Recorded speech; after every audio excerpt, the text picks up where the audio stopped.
Yesterday, I began my program by saying that there were conflicting reports about a Ukrainian counterattack in Bakhmut. I said that I thought that whilst there might have been some kind of a Ukrainian counterattack, it was most unlikely that it had achieved anything of any significance, and if it did take place and did capture some ground, almost certainly that ground would be recovered by the Russians very quickly, and that the direction of travel in the battle in Bakhmut pointed to continued Russian advances. Well, today we have confirmation of that from a curious source, and the source in question is the British Ministry of Defence, which has provided an update about the fighting in Bakhmut, which is very pessimistic from a Ukrainian point of view. I'm going to read briefly what it says. It's always short. Russia has re-energized its assault on the Donetsk Oblast town of Bakhmut as forces of the Russian Ministry of Defense and Wagner Group have improved cooperation. The Ukrainian defense still holds the western districts of the town, but has been subjected to particularly intense Russian artillery fire over the previous 48 hours.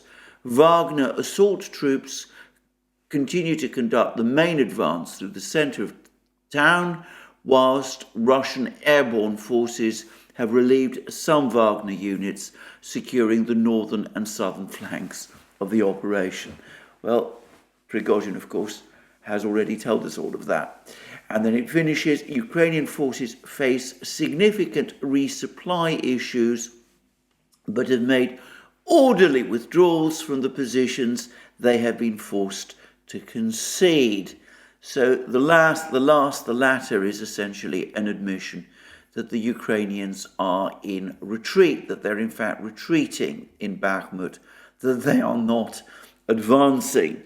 And obviously the British Ministry of Defence is always going to give an optimistic spin, but the only optimistic spin it can provide is that the advances by the Russians are contested and that Ukrainian withdrawals are now orderly. Notice that the dispatch from the British Ministry of Defence appears to accept that the Russians are in control of central Bakhmut. It talks about the Ukrainian troops retreating to western Bakhmut, and it also now admits that the Ukrainian troops in Bakhmut are now facing supply problems. Well, that is the British Ministry of Defence. Slavyangrad has provided us with an account of the fighting from the Russian point of view, from a channel or a group called Nabrezhne Intel.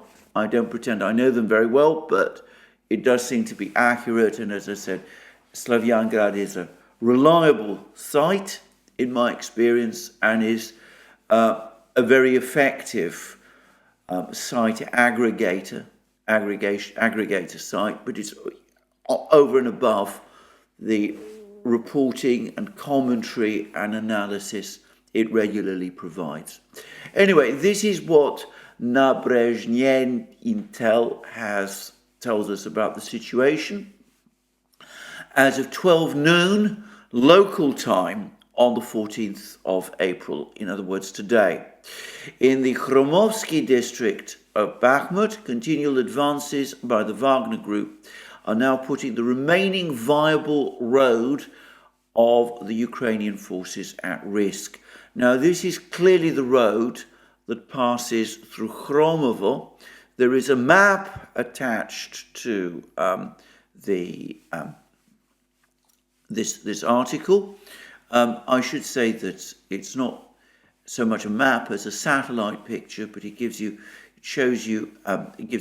fairly good indication of where the front lines are.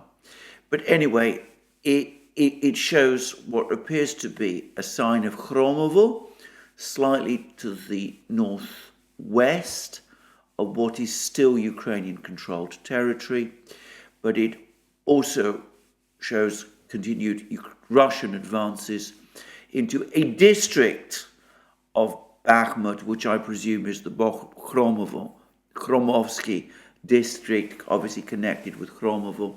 And clearly what is referred to here, as I said, is the road that passes through Khromovo. And then the article goes on to say, Wagner have advanced, reaching the outskirts of the hospital, obviously an important structure, not one I know much about. And as I said, I'm not good at examining satellite pictures and maps. My eyesight makes that very difficult for me. But anyway, Wagner have advanced, reaching the outskirts of the hospital, and now pushing deeper and deeper in the center of the western residential area. And then it goes on to say, nearby to train station 2, paratroopers, Russian paratroopers, supported by the Wagner group, continue to expand the zone of control in and around the area. They are pushing along the Provchakovskoye Street, which is squeezing out Ukrainian forces who are defending opposite the train station. Nearby to the train station, nearby to train station 1, after a costly withdrawal, the Ukrainian forces are now being slightly pushed across the train station. Wagner reconnaissance groups are exploiting weaknesses in the front line and are causing havoc behind Ukrainian lines, and a small bridgehead has been formed.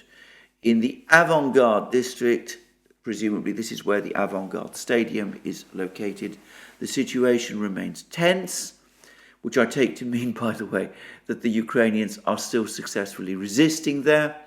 However, airborne artillery, that's to say the artillery of the airborne troops, the Russian paratroopers, are grinding out the last remaining Ukrainian troops across the railway. So that's, as I said, from this group, this Russian channel, Nabrezhnye Intel, and as I said, it's been provided by Slavyangrad.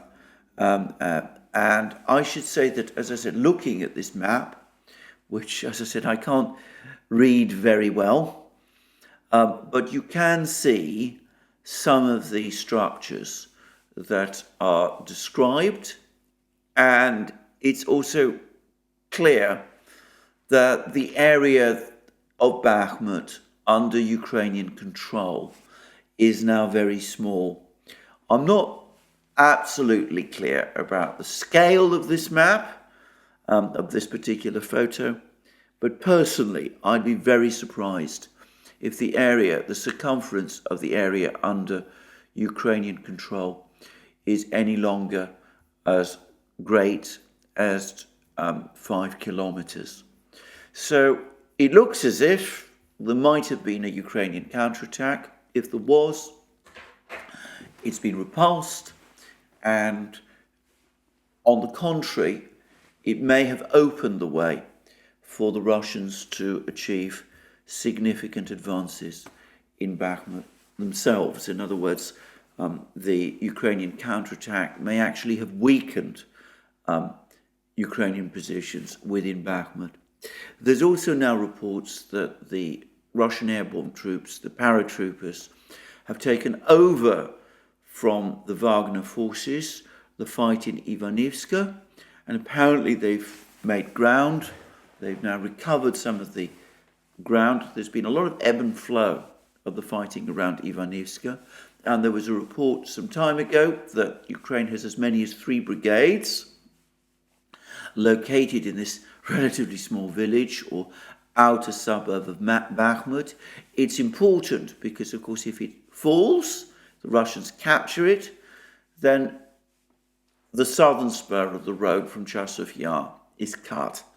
And I doubt that it's actually a usable road at all. In fact, to the extent that I think Ukraine is able to send reinforcements into Bakhmut, it probably does them through the northern spur at Khromovo. But anyway, the Ukrainians have tried to push Russian forces back from Ivanyivska, Krasnoye, as the Russians call it. The Russians have pushed back, and at the moment, again, the airborne troops have the ascendancy in the fighting in Ivanyivska. And I even saw a report, which I'm going to take with a huge cascade of salt, in light of what Slavyangrad said about the fact that one shouldn't take claims about the high ground in this part of the battlefield at all seriously. But I saw a report which said that the Russian paratroopers have actually captured some higher ground, let's call it that, higher ground near Ivanyivska, and that they're able, that's improved their positions, that they can now look down over the village, or at least they can to some extent. So, bad news for the Ukrainians in Bakhmut. It's now clear that they are being steadily pushed back. And it's also clear that the roads remain extremely difficult for Ukraine to use. And we see that the British Ministry of Defence has now admitted that the Ukrainian troops in Bakhmut are suffering severe supply problems. Now, yesterday, Yan Gagin, I think it was, said that he thought it most unlikely that the Ukrainians could retreat their group in Bakhmut, that they couldn't really pull it back, that if they tried to pull back through the gap which remains between the two Russian pincers, they would be caught in a crossfire of Russian artillery, and that they would suffer enormously heavy losses. And, well, I'm not going to try and guess how many would get through, but clearly there would be severe losses in any attempt to do that. And I have to say that the bulletin from the British Ministry of Defence, it seems to me, seems to be saying much the same thing. It may talk about an organised Ukrainian retreat to positions in western Bakhmut, but how can these forces in western Bakhmut, these Ukrainian forces, retreat out of the town now if, as the British Ministry of Defence admits, Ukraine isn't able to keep them fully supplied? It would mean that they would have to pass down these contested roads. Even the British Ministry of Defence, by implication, admits that these are now contested roads. And as I said, there would be very heavy shelling and lots of losses. And of course, if they try to cross over the open fields and the country lanes, well, I think the losses would be just as bad, because I think that trying to retreat cross-country under the fire of the guns would be an extremely reckless thing to do, to put it mildly. And I'm going to add, by the way, that such a retreat, again, I'm not a military person, but I'm not sure how organised it would be if it were conducted across the fields. And the remaining area of Bakhmut under Ukrainian control makes it very difficult for me to see how you could establish an effective rearguard in this rather limited area of territory. And of course, if all the troops in Bakhmut, the Ukrainian troops, did try to escape west, given the difficulties of setting up a rearguard, there would be, the Russians would be there on their tail. So I have to say I'm starting to come round to Gagin's view from yesterday. Now, I say all of that, I'm not a military man, as I've said so many times. What I know about war, I've largely learnt over the last year. People who understand these things better than me are welcome to come back, argue or point out where I'm wrong, and explain how an organised withdrawal from Bakhmut by the Ukrainian forces is indeed possible. My own sense, however, is that the opportunity to do that, the time to do that, has now passed, and that these Ukrainian troops still in Bakhmut are now in an extremely difficult position indeed. And it also looks, by the way, as if the prospects of the great Ukrainian counterattack to relieve Bakhmut, to push the Russians back, to hold on to Bakhmut, to encircle the Russian forces in Bakhmut, to achieve a second Stalingrad, but this time are the Russians in Bakhmut. Well, all of that, the prospects of that, are now receding to the point of disappearance. Again, that's my assessment today. I mean, I might be wrong. But anyway, that's the fighting in Bakhmut. Before I leave the topic of the fighting in Bakhmut, I should say that Prigozhin has now come up with some casualty figures of what he thinks are Ukrainian losses in Bakhmut.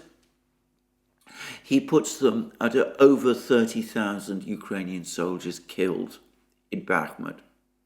Now, that isn't over over a short period of weeks. We're talking about the battle as it's been fought since the summer. I have no way of verifying Prigozhin's figures. I don't know how he arrives at these figures. I presume when he talks about Bakhmut, he doesn't just mean Bakhmut, he means Soledar, Opitnoye, Krasnaya Gora, Avdeyevka, all of these other places that form a part of the battle. And he also, however, does say that by far the heaviest losses Ukraine has suffered in Bakhmut have been experienced over the last few months, probably since January. And anyway, as I said, I'm not going to argue or discuss or debate Prigozhin's figures, but even Western sources have admitted that Ukraine has paid an extraordinarily high cost for its defense of Bakhmut. I'm just going to add here one further point about the fighting in Bakhmut. People talk about it having gone on for 10 months or whatever, but in practice, the real Russian offensive against Bakhmut began in late November. The Russians were pushing towards Bakhmut over the course of the summer. They came close to Bakhmut over the course of the summer. There's been fighting in and around Bakhmut ever since then. But the Russian offensive in Bakhmut, the conversion of Bakhmut into this meat grinder for the Ukrainian army, it only began in November, and it has intensified ever since. And I think people perhaps need to take that into account when they talk about this particular battle. One other thing, by the way, that has come from a Wagner source is they've talked about the fortifications that Ukraine created in central Bakhmut. And there were actually quite a lot of pictures and photos earlier in the fighting showing all kinds of rather makeshift fortifications that had been created by the Ukrainian troops in central Bakhmut to resist a Russian assault on the center of this town. According to this Wagner source, these fortifications were every bit as makeshift as they appeared. They apparently formed no significant obstacle.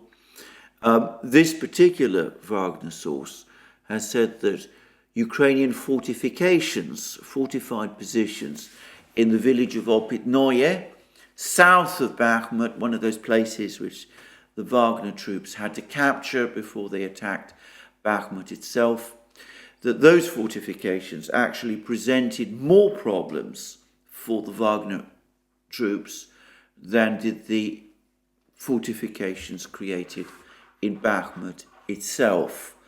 And by far the greatest problems that the Wagner troops have faced have not been these makeshift fortifications in the centre of the town, but rather the use the Ukrainians have made of the industrial facilities, places like the Azon plant and the rest, and these big apartment buildings in the residential area in the west, which I've discussed many times, and which form natural fortresses. On the topic of those apartment buildings, General Syrsky, the Ukrainian ground forces commander, is now claiming that the Russians are conducting scorched earth tactics in Bakhmut.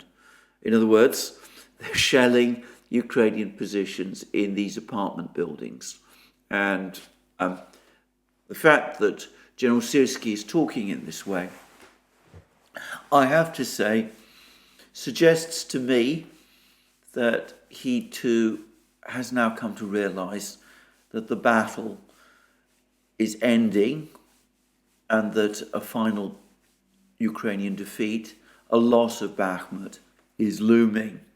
By the way, for the record, he said that the Russians are using the same kind of tactics in Bakhmut that they used in Syria. Well, that's what he said.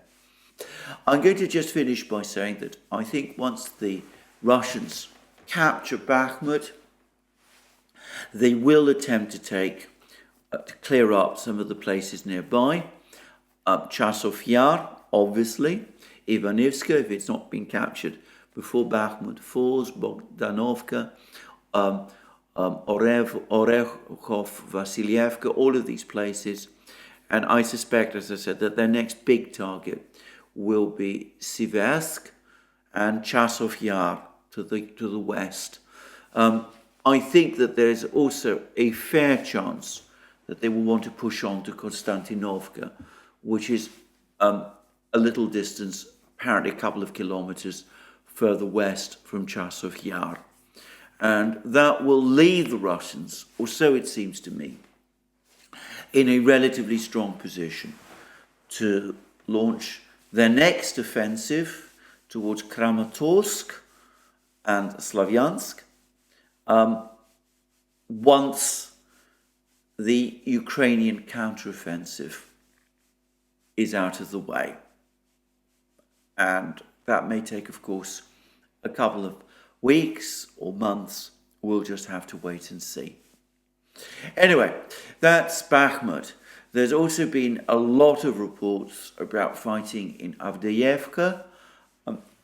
Always one gets less information about what is going on in Avdeyevka, but the reports that are coming from Russian channels about the fighting near Avdeyevka comes across as pretty confident, and one gets the sense that the Russians are pushing hard and that they're making significant progress around this fortified town.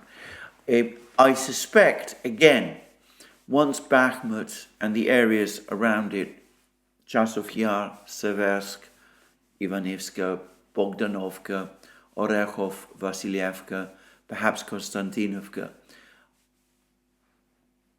are captured, the Russian advance on Avdeyevka will accelerate, and we'll see the Russians make a big effort to clear up the situation in Avdeyevka as well. That will then leave the only areas of the Donbass still under Ukrainian control, significant areas, being the two important towns of Slavyansk and Kramatorsk,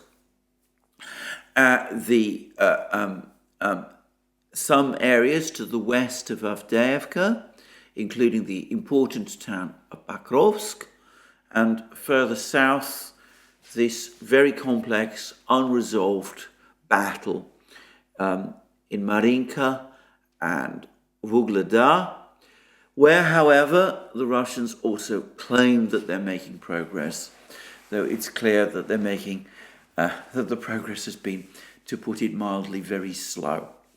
Anyway, that's where we are about the fighting in Donbass.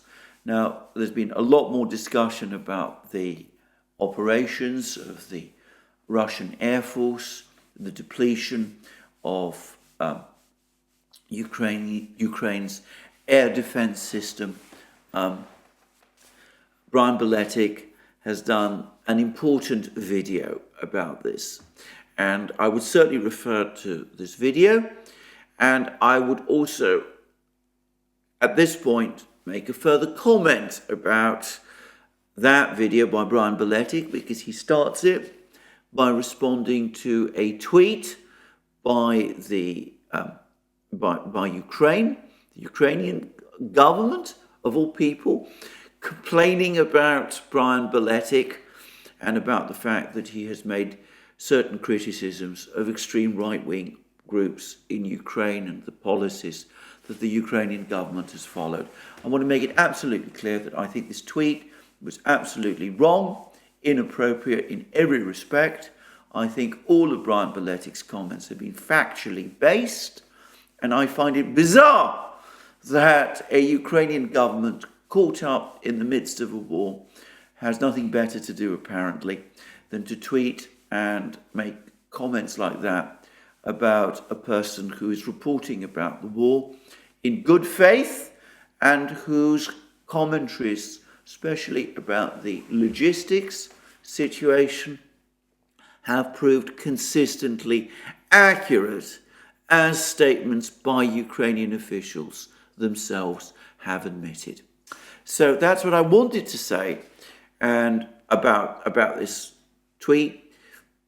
But of course, can I just also add that Brian Beletic's latest video on the Ukrainian air defense system is worth seeing, not just for that issue, but for the topic he covers, as is his previous hour-long video discussing the Ukrainian offensive and how that's going to be conducted and all the various issues that give rise to it, that surround it. So that's what I wanted to say about the situation on the battlefields. Now, there's been a lot more discussion about I'm going to call it Pentagon Papers too, though it should be made very clear that this is not a document leak that in any way comes close to matching that extraordinary leak of documents that was carried out in the early 1970s by Daniel Ellsberg, which provided this enormous insight into US conduct of the war in Vietnam. This is a small group of interesting documents that have appeared and which have provided us with some insight into what is going on in the war. And there's been some rather interesting developments here. First of all, a young man, 21, guardsman, has now been arrested. He was already identified, most improperly, by certain media organs, the New York Times, for example, as the likely perpetrator. He's been already described as a Christian, a person who's interested in guns, all kinds of absurd things like that. Well, I know that they're absurd, but anyway, all sorts of irrelevant things, in my opinion. I mean, what has that got to do with the fact that he might, and I stress might, have provided these documents, published these documents? There's already a huge amount of speculations about whether or not he's innocent or guilty, or some kind of patsy, or anything of that kind. All I will say about that is that we have no information at the moment to develop a proper view. Firstly, about whether he was the leaker at all. Secondly, about his motives, if he was. So let's wait and see. He might have a defense to make. We should wait until he makes it. I would add one further point, however. I previously speculated that these documents might have been leaked by senior people within the Pentagon as part of the undoubted internal discussion which is certainly taking place in the United States about the direction of the war in Ukraine, and I will come to that in a moment. There's no doubt that this discussion is indeed taking place, that there is indeed an argument about this, an ongoing argument about this going on. However, if this individual is indeed the leaker, then I want to say straight away that my guess that this was a leak that was purposefully made as part of that argument that's taking place within the US government, well, that was obviously wrong. It looks instead as if this was more the work of a young whistleblower, if the person identified really is the person who has done this thing. But as to that, as I said, we'll just have to wait and see. Now, there's been a lot more discussion about the documents themselves. There's some suggestions that the original document dump consisted of authentic documents. Some of the later documents that have appeared might not have been. There's some discussion, for example, about a particular document that claims that there are enormous dissensions within the Russian government, that various Russian officials are arguing with each other, that the FSB, I'm sure it is the FSB, Russian intelligence, is claiming that the Russian Defense Ministry is concealing numbers about casualties, and there's been reports to the effect that this somehow proves that this is a gloss from a newspaper article in the New York Times. The New York Times takes the view that this proves that the US intelligence community has thoroughly penetrated the Russian defense and intelligence establishment. Now, I'm going to say straight away that we need to go back to a point that Larry Johnson has previously made. It's simply because all kinds of information appears in classified US intelligence documents doesn't necessarily prove that it is true. All sorts of odd things can appear in documents, and I have to say that discussions about dissensions and arguments within the Russian military and political leadership, and indeed with any political and military leadership with which the United States is in conflict, are, intelligence assessments within the US about those kind of arguments. That is as old as the Ark. I can remember, for example, I'm just old enough to remember how there were all sorts of claims about how the North Vietnamese leadership during the Vietnam War was split. And there were all kinds of discussions and debates about, whether some of them were pro-Moscow and some of them were pro-China.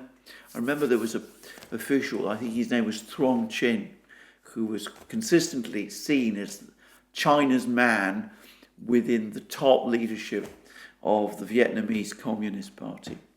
And there were supposed to be all sorts of arguments and dissensions, and some were supposed to be hardliners and some were supposed to be softliners. And subsequently we've learnt that this was largely wrong. We used to get all kinds of reports and claims about arguments and dissensions that used to take place within the Soviet Politburo. And got extensive reports about this. Now, I'm not going to say that all of those reports were wrong. Some of them undoubtedly came from information provided by Soviet sources who were not necessarily engaged in spying or providing intelligence, classified intelligence, but, they would chat with diplomats, they would talk to journalists, and this would find its way back to Washington. But anyway, much of that was also, as it turns out, wrong. So this kind of thing actually is no different from that, and that there are undoubtedly arguments and quarrels going on within the Russian political leadership is unquestionably the case. It is likely to be true of any government. We know that there have been arguments between Prigozhin and the Russian Defense Ministry, and it's not difficult to guess that Prigozhin has his backers within the Russian government, and so that's already providing you with a whole narrative, if you want to build on it, about disputes and arguments within the Russian government. It doesn't follow that the entire Russian political, military and security establishment have been penetrated by the intelligence agencies of the United States. The one does not prove the other. These kind of reports should not be taken or read in that sort of way. I would add that those kind of reports, which, are, if I can put it, speculative intelligence, should be taken, should be treated with, I think, little weight should be given to them. After all, we've had plenty of reports about dissensions on the Ukrainian side. We get all these reports about arguments between General Zaluzhny and President Zelensky. They often recur. So why not arguments within the Russian side? But all we can say for a fact is that overall, the situation that we see presented to us from the Russian government to the world looks pretty solid. There's little evidence that the Russian government is having difficulty making decisions about the war at any point, and one mustn't assume that, as I said, these reports are in any way true. Now, moving on from that, however, there are some rather interesting points made in these documents about the future direction of the war. And there's some reports which suggest, amongst these documents, that the Pentagon expects this war to go on beyond this year. It doesn't expect any big Ukrainian gains as a result of Ukraine's coming offensive. It doesn't expect any big Russian territorial gains either. Though as to that, I think that will depend very much on what happens with respect to this Ukrainian counteroffensive. If the counteroffensive is defeated, then I think once Bakhmut, Avdeyevka, Vuhledar and Marinka and Siversk have all fallen, then it seems to me, on the contrary, that the Russians are probably well positioned to make substantial gains in Donbass, pushing all the way west to the Dnieper River, bringing them to the heart of Ukraine, opposite the key town of Dnipro. But anyway, putting all that aside, the thing to understand is that when these reports talk about a stalemate situation in Ukraine, that is a defeat for Ukraine and for the United States.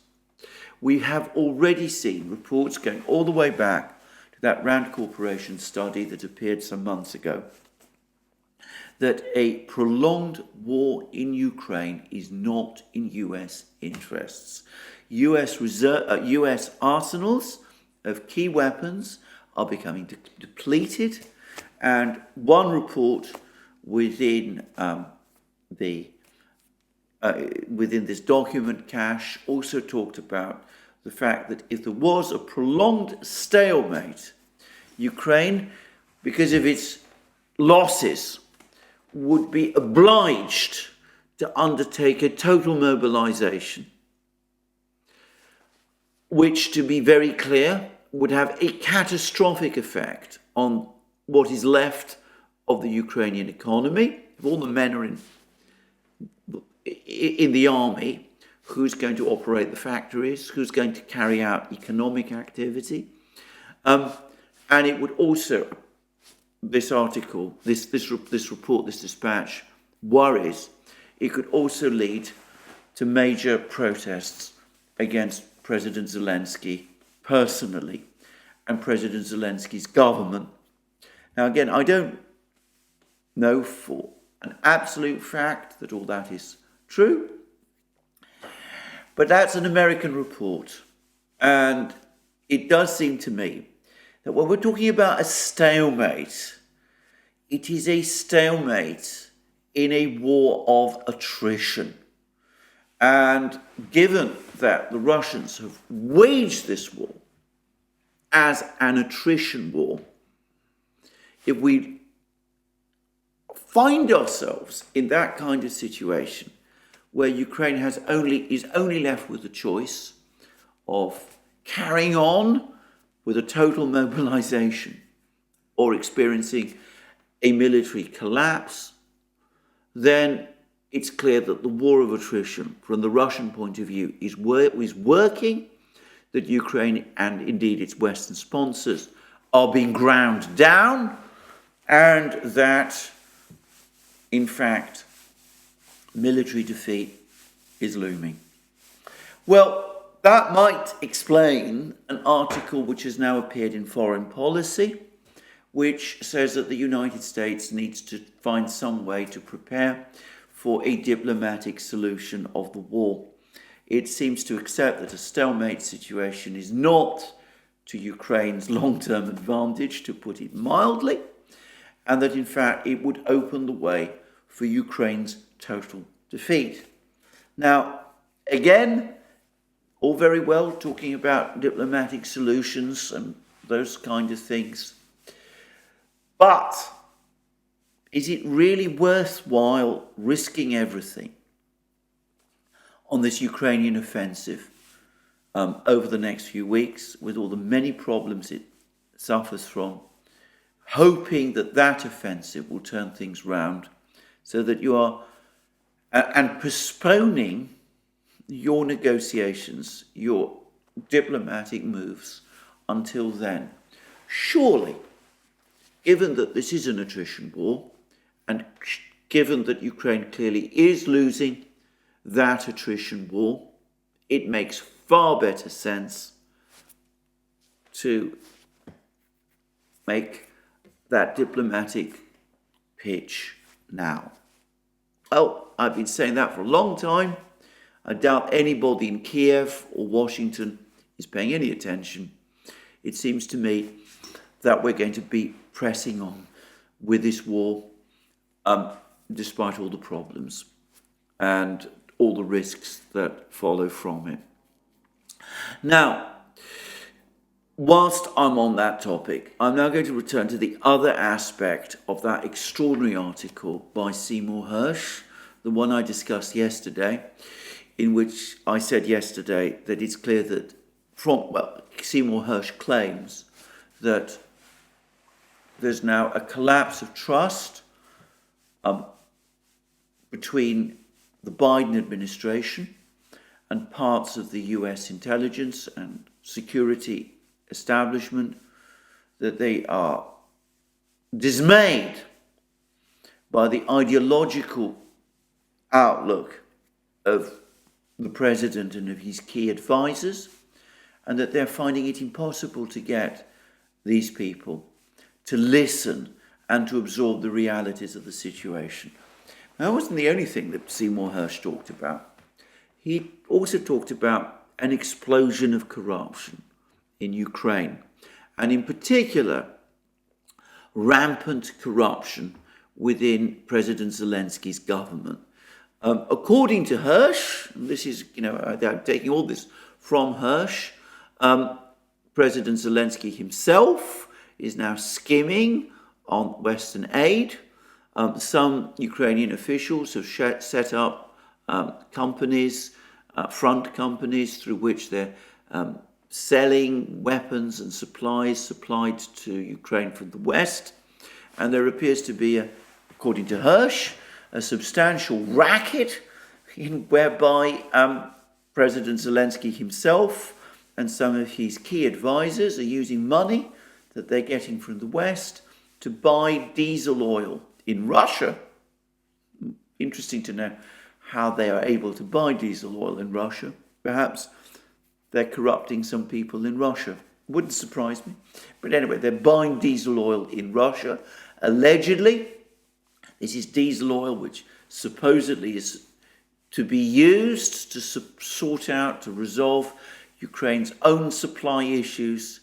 But what Zelensky and his people are doing instead is that they're selling it to the West, and they're making, or in other places where there's a diesel oil shortages, and that they're making a large amount of money on the back of all of this. Now, I want to stress again, this is all from Seymour Hersh. I have no independent information about whether or not this is true. But it is Seymour Hersh. I have found that his story about Nord Stream is just not only plausible, but the attempt to refute it with the 6 guys and a boat claim makes me even more inclined to believe that what Seymour Hersh said is true. And I wouldn't be at all surprised if this account is true also. And interestingly, Seymour Hersh says that the United States is fully aware of all this corruption and is in effect greenlighting it. Apparently, according to Hersh again, the the CIA director, William Burns, has clearly been used by the administration as its point man in any particular crisis. He was sent to Kiev. He had a meeting with Zelensky. He told Zelensky, you're being too greedy. You mustn't skim so much. What you're doing is you're causing dissatisfaction amongst the rest of the Ukrainian elite, who feel that you're taking a disproportionate amount of the pie. And besides, some of this corruption is now so extreme and so blatant that if it continues at this level, it will cause all kinds of political problems. And allegedly, Zelensky was handed a list of 35 officials, generals and other officials who were engaged in this corruption, but he only sacked a few of them. Well, again, I have no idea whether or not this is true, but if it is, which I think highly likely, then of course it follows the pattern of what happens in all of America's wars. It happened in Vietnam, it happened in Afghanistan, it happened in Iraq, it's happened in so many other places. Money pours into a country. That country is usually pretty dysfunctional already. That's, after all, why the US is there in the first place. Corruption explodes and gets out of control.